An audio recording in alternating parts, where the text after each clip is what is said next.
Il y avait à peu près 500 blessés et 50 morts il y a 20 ans.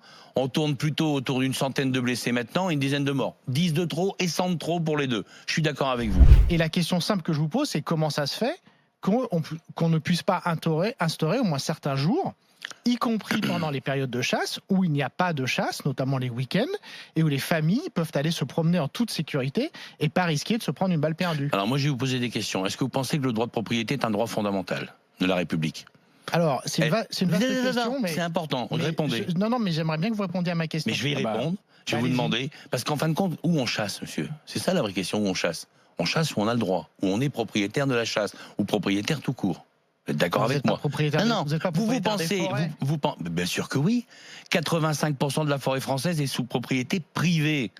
Oui, et toute la surface agricole utile est privative. La liberté de circuler, c'est pas important? Bien sûr, mais alors, donc vous m'ouvrez votre appartement, je vais circuler dedans cet après-midi. Je peux faire un barbecue chez vous dimanche après-midi. C'est votre propriété privée.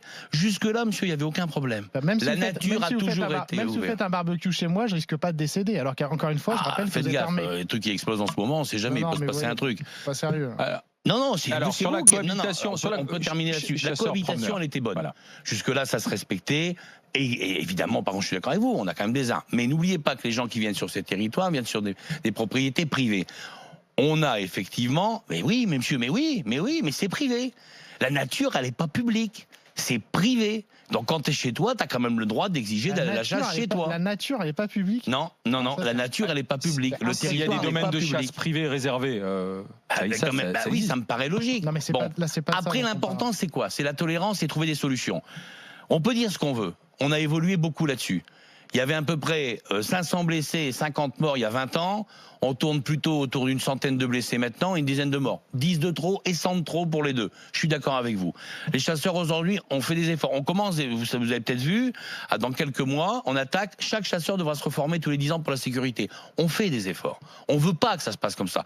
Puis on veut pas que la nature finisse par être clôturée. Parce que qu'est-ce qui se passe dans les grillages? Vous en avez entendu parler. Cet engrillagement de la France, c'est quoi? C'est juste à cause de ce que vous dites là. C'est parce que non seulement on est à la chasse chez nous, chez moi, j'ai une propriété privée, je vais à la chasse dedans. Il y a un mec qui passe et en plus qui m'engueule, qui me dit t'es un gros con, qu'est-ce que tu fous là? Je suis juste chez moi. Donc ça devient de plus en plus difficile. Il y a une forme d'intolérance aujourd'hui de dire la nature, elle est à tout le monde. La nature n'est pas à tout le monde. Mais nous avons toujours accepté tout le monde dans la nature, au niveau de la chasse et de la propriété. Par contre, il faut se respecter. Nous, on va faire encore plus d'efforts pour avoir le moins de problèmes et le moins d'accidents possible avec les gens. Ça, c'est ce qu'on veut faire. Maintenant, il faut aussi comprendre, quand vous avez un panneau marqué chasse en cours, voilà, vous êtes dans une propriété privée et je m'en fous, je passe à travers le panneau, je mets un coup de pied dedans et je m'en fous des mecs qui sont à la chasse et des gros cons, c'est comme ça aussi qu'on a des fois des accidents. Et ça se passe souvent comme ça. Zora Habitant. Alors, vous parliez, c'est vrai qu'en plus de l'écologie, il y a toute la montée de gens qui mangent plus de viande, qui sont contre les violences faites aux animaux, etc. Et donc, vous avez parlé de tradition, de Noël avec la dinde, on peut rajouter l'Aïd avec le mouton, tout à fait. Donc, tout ça, ce sont des traditions, qu'elles soient religieuses ou pas, mais ça en est. N'empêche que, est-ce que notre pays peut faire évoluer des traditions en fonction justement d'impératifs écologiques?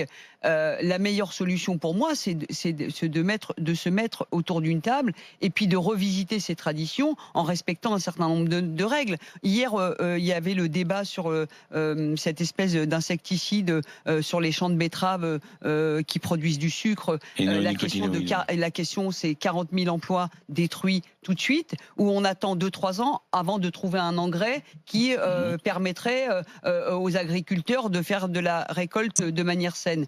On ne peut pas d'un coup de baguette magique comme ça dire aujourd'hui c'est l'écologie, c'est la fin des traditions. La société, il faut qu'elle avance, il faut qu'elle évolue. Peut-être que dans la génération qui vient, il n'y aura plus de chasseurs, il n'y aura plus de gens qui ont envie de chasser. Mais l'important, c'est que vous ne mettiez en péril personne.